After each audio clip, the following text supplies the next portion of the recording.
I would like to tell you that this is going to be your morning minute, but this is probably going to be your morning few minutes. So settle in. We're going to talk about some things today that is going to be great for you fellow moms out there. But first, we are going to go back to math class.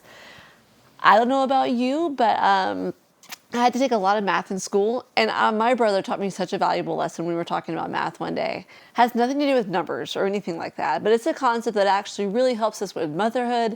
It helps us with marriages. It helps us really with everyday life, with the things that you're called to do, with all those things. So we are going to jump into that. So let's get started. The verse that I'm going to read is from Jeremiah chapter 12, verse 5. I'm not sure if you've ever read this verse before, so when you hear this verse, you might be kind of surprised. So I got my Bible here with me. So it says in Jeremiah chapter 12, verse 5, the Lord answered, if you have raced on foot against men and they've worn you out, how will you be able to compete with horses? And if you feel secure only in safe and open country, how will you manage in the thick undergrowth along the Jordan River? Now, I'm sure you're reading that and you're thinking, oh yes, that is the perfect verse to read on every Mother's Day, and anytime you want to encourage a mom, that's the verse you want to read, right? Okay, well, it has a lot really in it. And it's very interesting because the Lord is answering Jeremiah after Jeremiah is really frustrated about some things. And the Lord just tells him, listen, if you've raced with men and you've gotten tired, what's going to happen whenever you have to race horses? Which I think is a ridiculous thing, right? Because none of us would expect to race horses. It's the equivalent of that would be, man, if you got tired just going for a walk around the block, what are you going to do when you have to race a car? And we're thinking we're not racing horses. I'm sure even Jeremiah is I don't plan to race any horses. I don't really know what went through his mind whenever the Lord challenged him with that answer, but it really has a lot to do with what I want to talk about today. So the setup for today in this verse, and thinking about as a woman, as a mother, as a wife, all these different things, I just want to talk about really kind of our mindset. Okay, so many times, and this is where the whole math thing comes in. I guess we'll start with that. I want you to think back to math class. If you took a poll of the people who you were in your math class with, or people in general, what was their general response? If you said something like, hey, what's your favorite subject? Do you like math? They would always say, oh, no, I don't like math. Everybody said it, right? I mean, it was very few times that ever, I can't think of anybody I remember hearing say, oh yes, I love math, it's my favorite. I heard it all the time. And my brother pointed this out to me one time. I think we were both, he's a few years older than me. I think we were both in high school at the time. He's like, I got really sick of hearing everybody talk about just how much they didn't like math and how bad they were at math. So I just decided, you know what? I'm going to be different. I'm going to be good at math and I'm going to enjoy it. And so I did. And I was like, well, that's actually really great, because I was, you see all these people having the same answer and really just going with the flow, and this is how we do things. And it's like, you know what? I'm going to be different. No, I like math. And I adopted it in the same perspective. Not that I went around with a pocket calculator and an abacus doing all these things. No, but it changed my perspective to where I wasn't just I hate math, I'm terrible at it. It's nope, I like math, I'm good at it, I can solve problems. And it didn't mean it was always easy. I mean, especially once I got into calculus and this upper level math, those things, they had their challenges. But my mindset was different. Now, when it comes to motherhood, right, and being a wife, being a mom, being a business owner, all these different things that you may be striving toward and working toward, it's really easy for our mindset to get messed up, right? I want to talk about this first and foremost for you moms out there. I can't tell you how many videos I've seen, how many just things I have heard. Other moms just talk about, oh, well, I'm just so tired. Things are just so chaotic. And really just looking at their family, looking at their home life, and just have this really negative attitude about how everything is. And, oh, well, it's just always going to be chaotic. Well, we do have 5 kids, and so the laundry's just never ending, and going on and on and on. Now, here's the thing. I really do have 5 kids. Looking at my laundry room, and it really does have a lot in it. And if I stay in that perspective of just this is always just going to be so hard, I'm falling into the same trap of Jeremiah. I'm getting tired just doing the natural, normal things. when I know that God has called me to do other things, to do more things. Yes, motherhood is my primary responsibility. Raising my children in the fear and the admonition of the Lord, that is a primary responsibility. But there's other things too.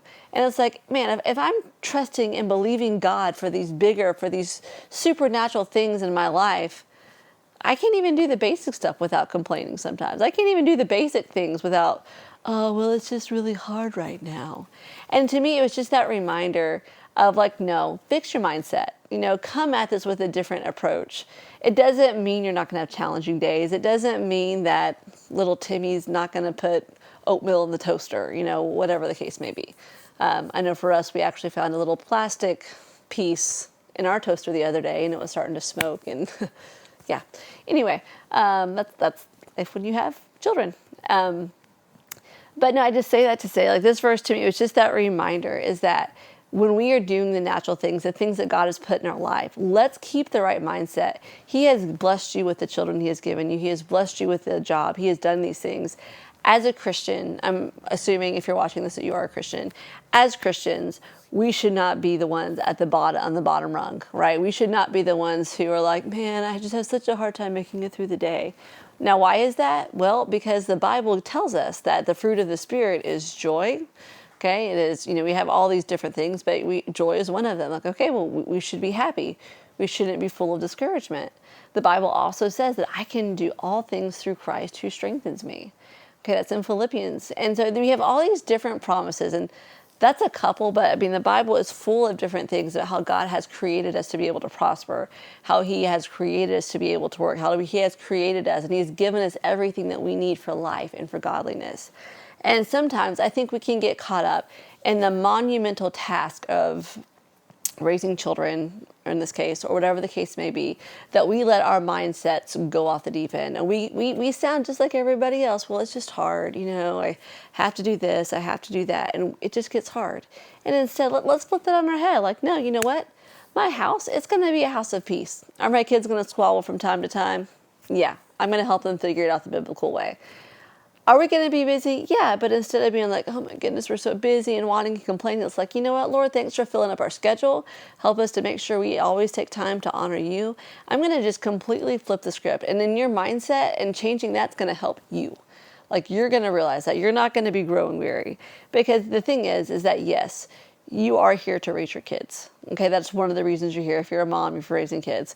Like I said, that's one of my primary responsibilities. But that is not my only thing. That is not the only thing that I am called to do.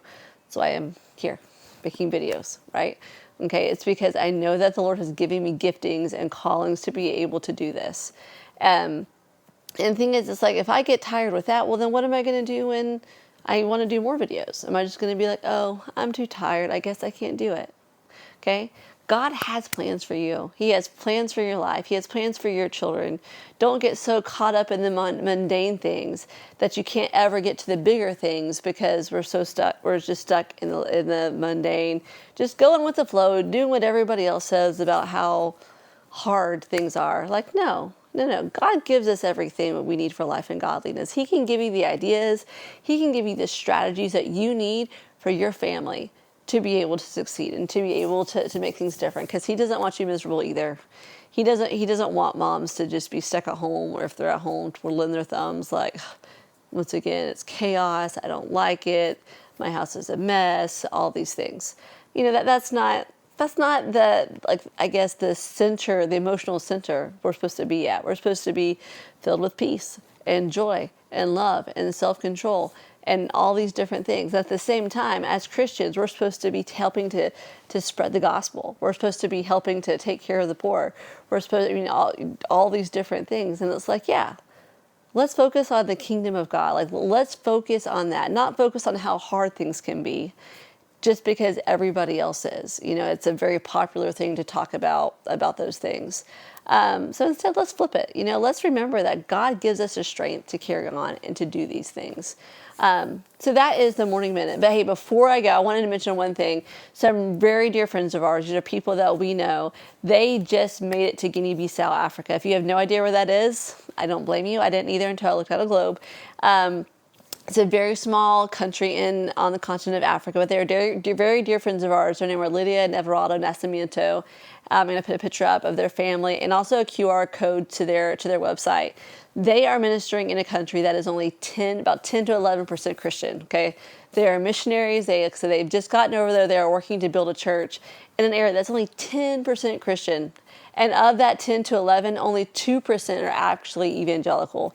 If you don't know what those words means, evangelical, that's going to be like your Baptist, your Assemblies of God, your Church of God, some of your Presbyterians, your Methodists.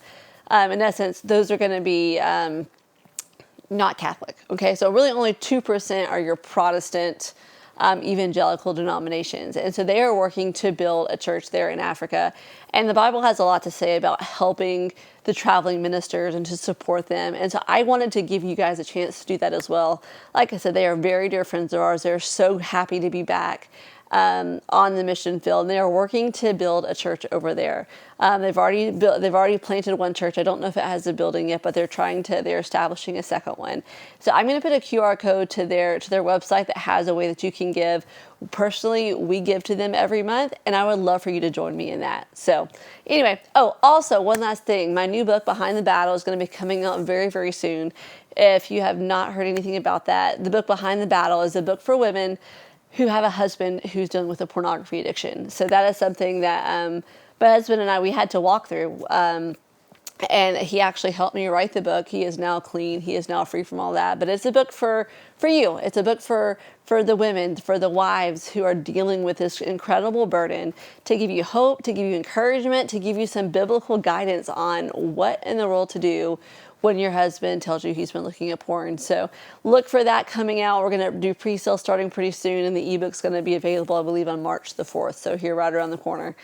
All right. Well, I will see you again soon. So just remember, God gives you the strength. Don't get tired out just doing the natural things. Remember, he can also give you the strength to do the supernatural things too. And some days, running a business and raising kids and homeschooling, it can feel like a supernatural job. But just know God gives you the strength for all of it. But you have to depend on him. You have to run to him. So, all right, I'm done for today. We'll see you tomorrow. Bye.